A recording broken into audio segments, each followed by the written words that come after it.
None nk'uko dukunze kugaruka ku bijyanye no kubungabunga ubuzima bwacu, kwita ku buzima bwacu, tukaba tugiye kugaruka ku buryo bwo gutegura office cyangwa se ibiro umuntu akoreramo kugira ngo bimufashe kwita ku buzima bwe, cyane cyane ubuzima bw'umugongo, ubuzima bw'ibikanu, kubera ko usanga muri iki gihe abantu ari abato ari abakuze. Ubundi ibintu by'imigongo tubimenyereye ku bantu bakuze kubera imyaka, ariko usanga muri iki gihe n'abantu bakiri batoya, abajene ndetse n'abana mu ishuri ugasanga bataka umugongo, ukibaza impamvu. Imwe mu mpamvu rero ishobora kuba intandaro yo kurwara uwo mugongo ni uburyo twateguye biro yacu, office yacu, ni uburyo twitwaye kuri ya ntebe twicaraho turi mu kazi, turi mu ishuri. Tukaba turi kumwe rero na Bwana Ndahiriwe Christian, umwarimu muri kaminuza, akaba ariko kandi ari inzobere mu bijyanye n'ubugororangingo, akaba agiye kudufasha kutwigisha uburyo twakwitwara kugira ngo dushobore kubungabunga ubuzima bwacu, kubera ko umugongo buriya ni ikintu gikomeye. Araza kukitubwiraho nk'inzobere, ni ikintu gikomeye gifasha umubiri wacu kugira ngo ushobore gukora muvoma cyangwa se imyitozo. Udafite umugongo muzima ntabwo byakwemera. Tumuhaye ikaze rero Bwana Christian, dutangira. Ese iyi ngingo tugiye kuganiraho yo gutegura office izagufasha kugira ngo wite ku buzima bwawe, ese ubona ari ikibazo giteye inkeke muri iki gihe?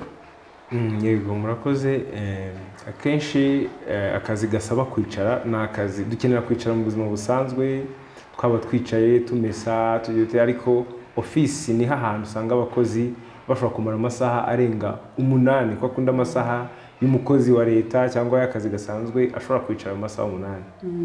Ni ikibazo gikomeye kuba utazi uburyo ki kwirinda ibyago byava ku ndwara wavana muri office. Akenshi bazi ko ari indwara wenda zitandura nka za diabete n'iki, ariko kuticara nabyo bishobora kugutera umugongo, kubera ko burya umubiri w'umuntu ugenewe kuba wagenda kurusha uko twicara. Ni ibyago bikomeye rero ku muntu waba wicara mu gihe kirenze amasaha 2 atavuye mu mwanya we yararimo.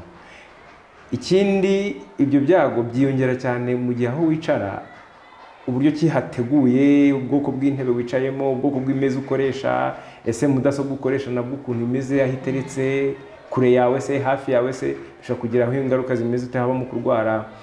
Usibye no kuba wababara umugongo n'ibikanu, hashobora no kuzamo ikibazo cyo kurwara amaso. Hari abantu benshi duhora tubona batangira akazi nta kibazo cy'amaso bagira, kubera ko computer iri hafi mu maso yabo, cyangwa iri kure cyane nabwo ikaba byabatera ikibazo cy'amaso akiyongeramo, cyangwa ikaba iri kure cyane ku buryo umuntu agenda akayunamamo cyane ayisanga, kubera kubura ubumenyi bujyanye n'uburyo ku computer aho yagakombye kubiri. Intebe se nyizamura ntebe, dore ko muri iki gihe mu Rwanda dufite amahirwe yuko intebe z'ama office nziza zihari, ariko ugasanga n'abazikoresha ntibazi uburyo bazikoresha. Rero kumenya uburyo ki wakwicara, uburyo ki wabikoresha, n'amahame make wamenya gatoya ukabimenya, numva ko byagira akamaro mu kurwanya indwara tugenda twakira nyinshi, cyane cyane zijyanye n'ingingo. Urakoze cyane rero kutubwira impamvu tugiye kugaruka kuri iyi ngingo, kuko ari ikintu gishobora gukosoka kandi ubuzima bw'abantu bukagenda neza. Reka noneho duhere ku bijyanye no gutegura aho umuntu agiye gukorera. Umuntu atangiye akazi, ni umujene urangije kwiga, bamuhaye office ngo akore. Ese yabwirwa n'iki ko iyo office iteguye neza itazamutera ibibazo, yayihindura atafite n'ubwo bushobozi bwo kwihindura? Ubundi imeza iyo umuntu akoreramo, akora nko muri office, yakagombye kuba akenshi ifite santimetero hagati ya 74 na 76. Ngo birumvikana ku bantu bagufi batari barebare cyane, bayikoresha izo ngizo ifite iyo mezire ntoya, kuzamura ukajya kuri 76. Abarebare cyane rero nabo bakenera intebe yujuje ibintu bikurikira. Kuba ari intebe ifite amaguru hasi 5 ameze nkaho aba ashamitse, afite amapine. Ikindi, iyo ntebe igomba kuba kenshi izamuka inamanura, kugira ngo nagera ahantu ku meza, yaba ari ndende cyangwa ari ngufi, ufite n'ukuntu gize abe yashobora kwizamura, cyangwa se mugenzi we waza kwicaramo batanganya uburebure ashobora kuba yayizamura. Ikindi ni ukuba ifite akantu gaterekaho amaboko, ari n'akangaka mubona ku ntebe, kazamuka kanamanuka, kuko iyo ubibona, iyo ukegereje n'imeza gahita karinganira n'imeza, kugira ngo naba atayipinga ntagenda ayisanga ayimanura amaboko gutya. Kuko iyo umuntu azamuye amaboko atya, akenshi no hava ibibazo byo kubabara ibikanu. Amaboko iyo agize atya bisaba ko imikaya cyangwa se amamisikre afasha ku bikanu abakora icyo gihe cyose. Wakwiyumvisha ukuntu umuntu yamara amasaha 3 amaboko imikaya ikora iragenda igatuma ingufu zose ikoresha igenda ikajya mu ngingo zo mu gikanu. Abantu bakarwarira ibikanu, ariho barwarira amadiske, bakagira ibinyabiza mu maboko n'iki, ari naho bituruka. Rero aka kantu gafasha kugira ngo karinde igikanu tuntu two amaboko atereka. Uvuga ngo tugomba kuzamura ku buryo kituringanira ni meza. Ikindi ya meza twavugaga nuko ibifite espace imbere y'amavi yawe ku buryo ki ushobora kuyashyiramo, noneho ya ntebe ikaringanira na meza. Noneho n'intebe ku buryo ki uyicaramo umugongo ufashemo wemye, ukakoresha ibyo bintu twavuze bitatu n'ibirenge hasi bikandagiye bihagera. Wakwibaza uti se iyo nsanze intebe nayizamuye cyane nkaba ndi mugufa amaguru ari mu kirere nabigenzane? Tugira inama yuko abantu bashobora gushaka nk'akantu k'akabaho cyangwa ibintu yatondeka imbere, ibirenge akakandagiraho kugira ngo amaforce yose amujyamo, kuko amaguru yo ari mu kirere bituma amaforce yose yigira mu mugongo wa hasi. Rero ariko iyo ibirenge bifashe bikonexe hasi, za force zose zirakonekta no hasi ku buryo ki umuntu usanga ibiro cyangwa se amaforce amunyuramo menshi agabanyuka, ayasharinga ahantu hatandukanye. Ubwo nuko nguko umuntu agomba gutegura. Ikindi mudasobwa kenshi nuko twe akazi kacu atari office cyane, tuba dukora akazi gatandukanye. Ku muntu ukora amasaha menshi kuri computer, si byiza ko akoresha mudasobwa igendanwa, kuko mudasobwa igendanwa ni igendanwa. Iri zina ryayo ubwaryo risobanura ingaruka zigendanwa kuyikoresha igihe kigendanwa ukayikoresha muri ofisi yawe. Ubwo ngo mu Cyongereza bayita ngo desktop. Ubwo ngo twavuze ko dufite desk, dufite na chair.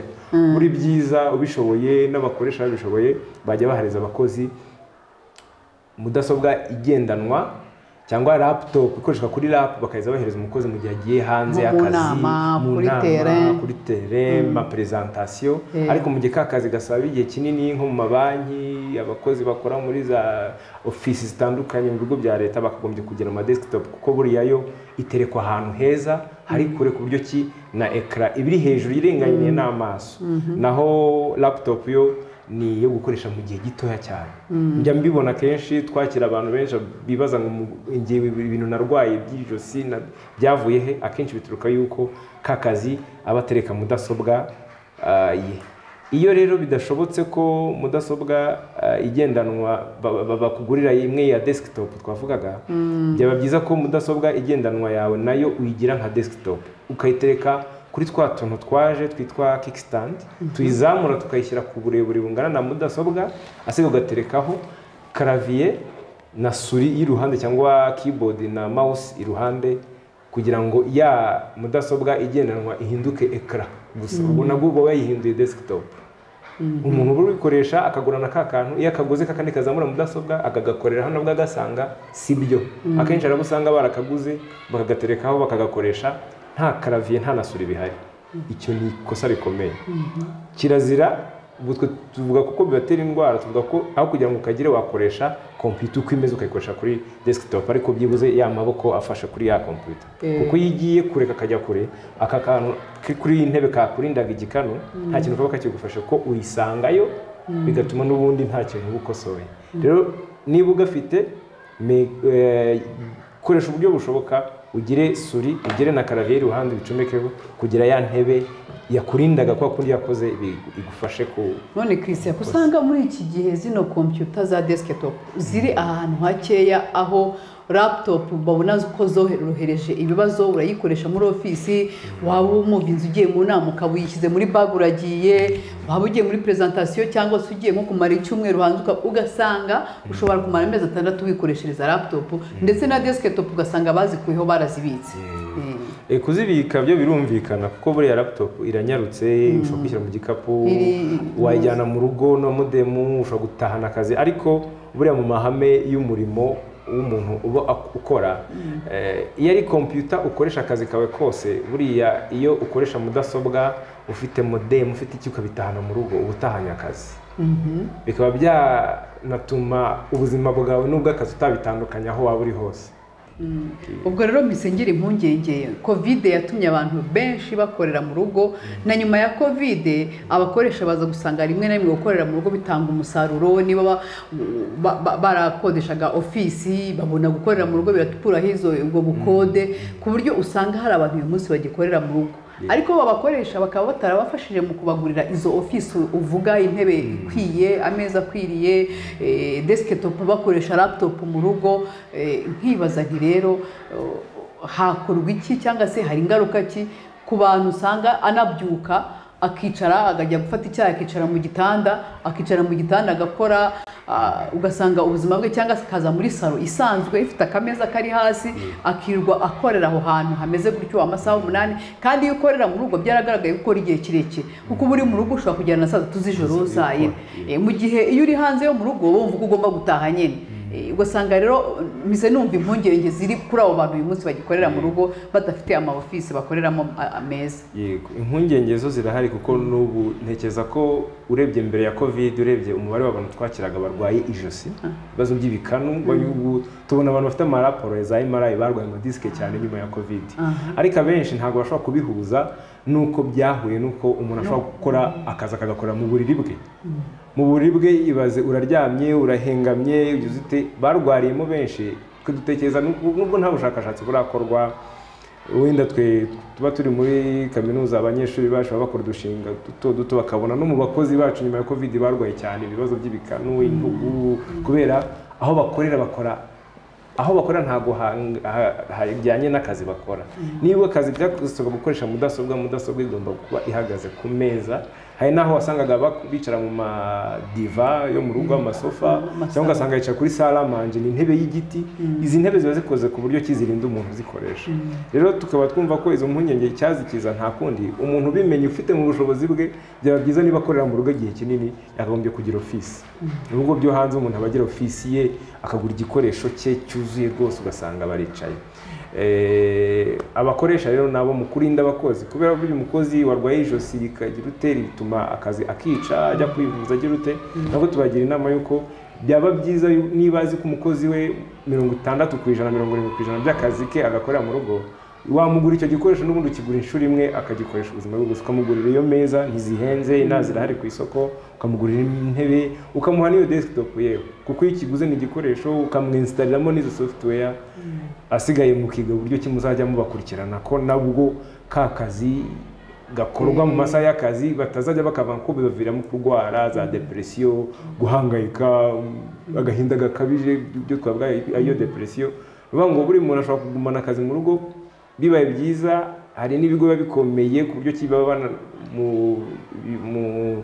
mu gashami kaba gashinzwe ubuzima bw'abakozi mu kigo cyari cyo cyose baba banareba abakozi bakora cyane kuko buryo systeme bafite uburyo kibareba ko umwe akora igihe kinini bakaba bakavuga ati niba yabigera saa 11 systeme zo tuyikuraho cyangwa akazi kabe kagize utabikoze bimeze nko mu rugo kuko nabwo agumye mu rugo agakora amasaha 28 niho havamo za ndwara zitandura ya za hypertension ya mivuduko y'amaraso za diabete za stress kwa kubura ibitotsi buriya nabwo bifite izindi ngaruka kuba gukora mu rugo byaraje bifite inyungu kumukoresha kuko nta gikodesha nta girute ariko bijya n'izindi ngaruka ku buzima bw'umukozi kuko umukozi niwo mutungo munini twe dutekereza ko umutungo munini wa company cyangwa se ikigo cyacyo cyose ni umukozi ufite ubuzima bwiza rero twumva ko abakoresha bafata amafaranga bakinvestinga bagashyira mu kugurira umukozi igikoresho gihagije cyiza cyujuje ubuziranenge ikindi no kwisuzumisha bakazajya banasuzumisha abo bakozi ko bameze neza bakanareba n'inzobere ziba zihari kuko hano hari abaganga bahari basanzwe abizi ibijyanye n'amagufa imitsi abanerologe abartopediste bazi no n'izo ntebe kuzandika abizi ubugororangingo turazandika bakareba abantu bari muri izo domaine bakazaba babafasha kugira ngo abakozi babo babe barinzwe tukiri ku kintu rero cy'amasaha usanga abantu barenza hariho n'abakora aya masaha 8 agafunga gataha ariko ugasanga yakoze 8 atava aho ari igihe cyapoze niba ari saa 6 akagenda agafata icyo gufata ariko akagaruka kuri mashine agafata ifunguro n'ubundi ari mu kazi ese byo nta ngaruka bigira byo kuba umara amasaha 8 wicaye n'igihe cyagapoze ukumva ko ugomba kuba wicaye kugira ngo akazi kawe gatunganye neza ubundi ihame ryo muri ofisi rivuga 20-20-20. ni ukuvuga bishobotse bivuga ko buri minota 20 wakagombye guhagarara byibuze igihe cy'amasegonda 20. amasegonda 20 ugahaguruka buri minota 20 buri amasegonda 20 mu isaha wazajya buri saha haba harimo umunota umwe wo kuba wahagurutse. Ushobora no kuvuga uti amasegonda 20 ndahaguruka umunota umwe baya buri saha ndahaguruka umunota nkuru twitozo dukeya nongere ngorore igikanu tuntu tworoshye cyangwa ujye kunywa amazi cyangwa ujye rute buri saha. Nuvuga ngo umukozi ukora amasaha 8 nuvuga ngo iminota ushobora gutakaza muri buri saha ushyizemo umunota umwe ni iminota 8 gusa. Numva ko nta n'ikintu cyaba gitakaye muri ya masaha. Ashobora no gukora n'amasaha 10. Nuvuga ngo buri saha byibuze umunota wuzuye uhaguruka wajya kunywa amazi wakora twitozo ukagorora umugongo wafata cya gikanu ukakigorora waba ugiye kuzana agapapuro wari wagiye guprintinga. Nuvuga ngo bavuga ko buri saha byibuze uteranyije ni itegeko rya 20-20-20. Ikindi bongeramo noneho n'ubuzima bw'amaso aho byibuze ku bantu bafite ofisi ntoya ahantu utabona metero 20 imbere yawe usohoka hanze ukareba ahantu kure ku buryo kihangana na metero 20 kugira ngo na yamboni yawe kuko nka hano urebye hano ni metero 2-3 gusa nakagombye gusohoka hanze byibuze nkareba muri metero 20 kugira ngo narya jisho ryanjye na rwa rumuri rubone urumuri rusanzwe noneho kugira ngo nirwanye n'amaso. Ubwo utwo twitozo twavuga twa buri munota twa buri saha tungana n'umunota umwe wazajya wongeramo byibuze no kuzajya ujya nka hanze gatoya ukareba hanze urumuri rusanzwe kuko ubu dusigaye dufite ama office afite ama AC afunze n'iki bibaye byiza bazajya hazamo no gusohoka akareba hanze akareba n'izuba n'urumuri rusanzwe aticaye muri rwo rumuri ruri artificiel rw'amatara asanzwe. Buri saha ubundi wakagombye kuzajya utakaza umunota umwe. Ibyo ngibyo nta n'ikintu bigira icyo bitwara ku kazi kubera ko umunota umwe ugarutse umeze nkaho ubwonko bwongeye bugarutse n'ingingo zongeye zigarutse mu buzima busanzwe. Buri muntu wese uri hano ubyumva jya ufata umunota umwe buri saha ukore utwitozo ahantu hose wumva ubabara uhaguruke kuri imyitozo ibihari rwose myinshi yo ituma ingingo zawe zongera zigasubira mu buzima ukongera ugakora indi saha ukongera ukabikora. Ushobora gukora imyaka yose utarigera ikibazo utarigera wumva ufite ikibazo cy'urugingo. Ubwo rero mbise ntekereza ku bajene bakirangiza kwiga abonye akazi bamweretse office agomba gukoreramo ntago yakwita kujya kubwira umubosi we atari ko iyi ntebe aya meza ntago biri comfortable arakora wenda nyuma akazagira izo ngaruka. Ndagira ngo use nkufasha abo bantu bagitangira mu kazi kugira ngo nubwo aka kazi yaragakeneye ariko akeneye n'ubuzima bwe yakora iki cyangwa wenda turabwira n'abategura ama office muri rusange ku bategura ama office kuko we ajya gukoresha ibya makeya nabyo bikagira izindi ngaruka. Ku bantu bagitangira akazi ubundi ntekereza ko ikintu bagomba kumenya nuko umuntu ukora ni umuntu ufite ubuzima bwiza. Ubwo nge ntago nahera kugukura abo bakozi mera kumukoresha. Umukoresha ubundi inshingano ze ni uguhereza umukozi ahakorera heza hatamuteza ibyago hatamuteza ubuzima bwe ngo bujye mu byago. Murebye no mu Rwanda n'itegeko riba rirahariyeho itegeko rigira uko umukoresha agomba guha umukozi ibikoresho akoresha bitamushyira mu kaga.